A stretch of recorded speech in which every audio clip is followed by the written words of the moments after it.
Bueno, hoy hablaremos sobre la articulación del codo de la materia de kinesiología. Soy Carlos Daniel Domínguez Camacho. En primera, pongamos en cuenta el codo. El codo es una articulación que va del brazo con el antebrazo, es la parte de la unión, conectando la parte distal del hueso del húmero con los extremos proximales de los huesos del cúbito y el radio. La articulación principal que constituye el codo se denomina húmero radial y puede dividirse en dos partes bien diferenciadas: la articulación húmero radial y la articulación húmero cubital. En esta pequeña maqueta vienen representadas las articulaciones. Por otra parte, el cúbito y el radio forman también parte de una articulación entre sí en las proximidades del codo, la cual se denomina articulación radiocubital proximal.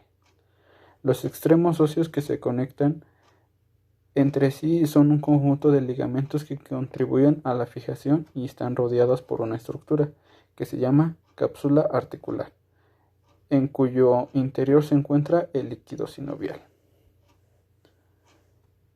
Como les mencionaba, ahí están los tres tipos de articulaciones del codo.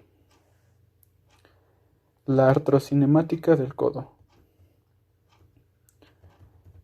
Empezaremos con la articulación húmero-cubital. La extensión consta del desplazamiento posterior de la escotadura troclear cóncava sobre la tróclea humeral cóncava hasta el olecranon del cúbito. Penetra en la fosa del olecranon del húmero. Continuamos con lo que es la flexión en el cúbito, que esta consta que se desliza anteriormente por el húmero hasta que la apófisis coracoides del cúbito alcanza el suelo de la fosa coracoides del húmero. En la articulación húmero-radial, constará de los movimientos de extensión, que es la cabeza del radio cóncava se desliza en sentido posterior sobre la superficie convexa de la apófisis distal del cóndilo o del hueso del húmero. La flexión de la cabeza constará del radio que se desliza en sentido anterior hasta que la cresta de la cabeza se inserte en la fosa húmero-radial. En la articulación húmero-radial es una de tipo diartrosis de género elipsoideo.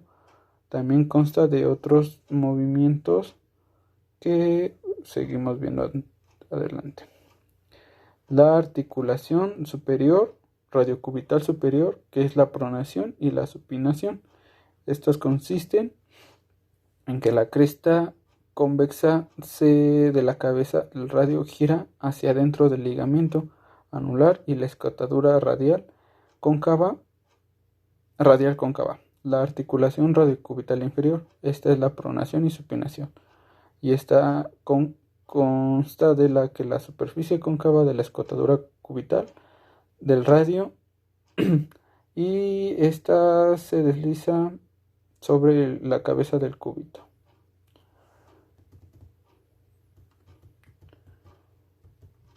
Hagamos un pequeño intervalo en los músculos y movimientos del codo. En la extensión, los músculos que participan son el tríceps braquial. En la flexión consta del músculo bíceps braquial y el músculo braquial anterior y músculo braquiorradial. Supinador largo, en otras palabras. En la parte de la supinación consta de que el músculo supinador corto y el músculo bíceps braquial. En la pronación el músculo que consta es el pronador redondo y el músculo pronador cuadrado. La osteocinemática va a constar de dos movimientos y de dos articulaciones, las cuales son la articulación húmero-cubital y la húmero-radial. Esta va en la flexión, que es el centro de la tróclea, en la extensión, es igual el centro de la tróclea.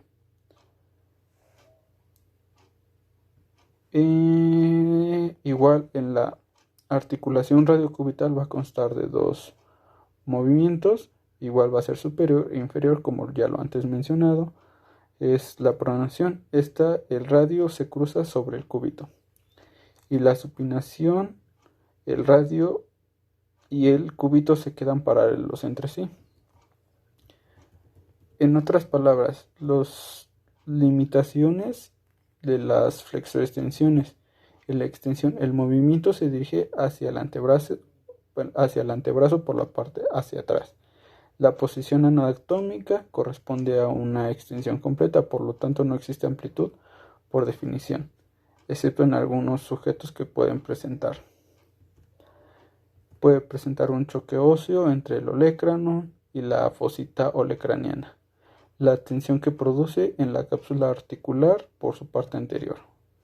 La resistencia que crean los músculos flexores del codo. Si estos se encuentran acortados, la extensión no se va a ver completa, ya que queda como limitado. En las limitaciones en el movimiento y flexión del codo, la flexión es el movimiento en el cual el antebrazo va dirigido hacia arriba, de la forma en la cara anterior del antebrazo, que se aproxima a la cara anterior del brazo. Esta va a constar de la flexión activa, que es el primer factor limitante, es en el contacto de las masas musculares en región con el anterior del brazo y el antebrazo. Dicha limitación dependerá del volumen que la masa muscular de cada individuo. La flexión será de menor cuanto mayor sea. Normalmente suele pasar los 145 grados. La flexión del choque entre los elementos óseos y la tensión muscular apenas intervienen, ya que ésta se produce antes de que choque entre las masas. Si la flexión es pasiva, la flexión puede sobrepasar los 145 grados puede sobrepasar los 145 grados hasta los 160 grados, ya que las masas musculares no se acortan ni producen limitaciones, por lo cual aparecen los siguientes factores. Pueden haber choque entre cabeza del radio con la fosita supercondilia y la coracoidea contra la fosita supratroclear. Desarrolla cierta tensión en la parte de la cápsula, en la parte posterior de la cápsula.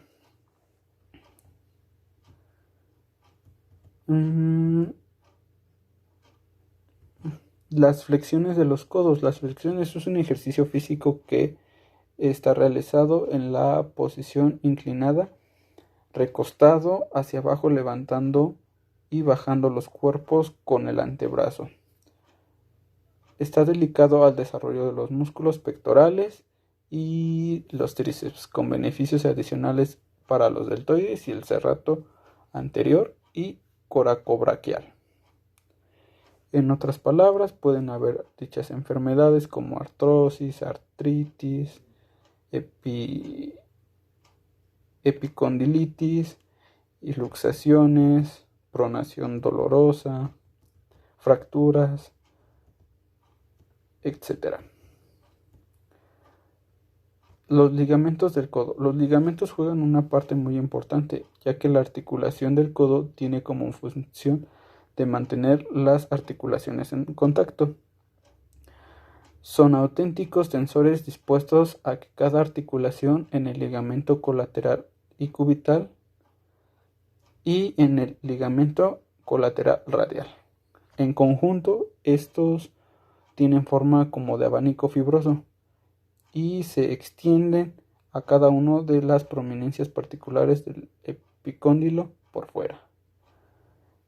Pueden estar por dentro, donde el vértice del abanico se fija como punto al eje de la flexoextensión hasta el contorno con gran cavidad sigmoidea del cúbito, donde se inserta la parte periférica del abanico.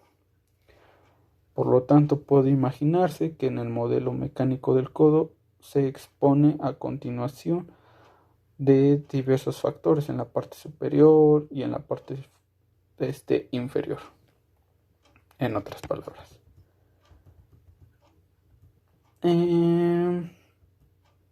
Los ligamentos colateral cubital constituyen 3 haces, que estas son sus como particularidades de las articulaciones. Un haz anterior, un haz medio, un haz posterior, que estos son como más cruzados, que refuerzan el ligamento, son más potentes, refuerzan las fibras transversas de algunos ligamentos. Además pueden igual constar a lo viceversa de un haz anterior que refuerza el ligamento anular por delante, un medio que refuerza la parte del ligamento anular posterior, en otras palabras. Y eso sería todo. Le agradezco.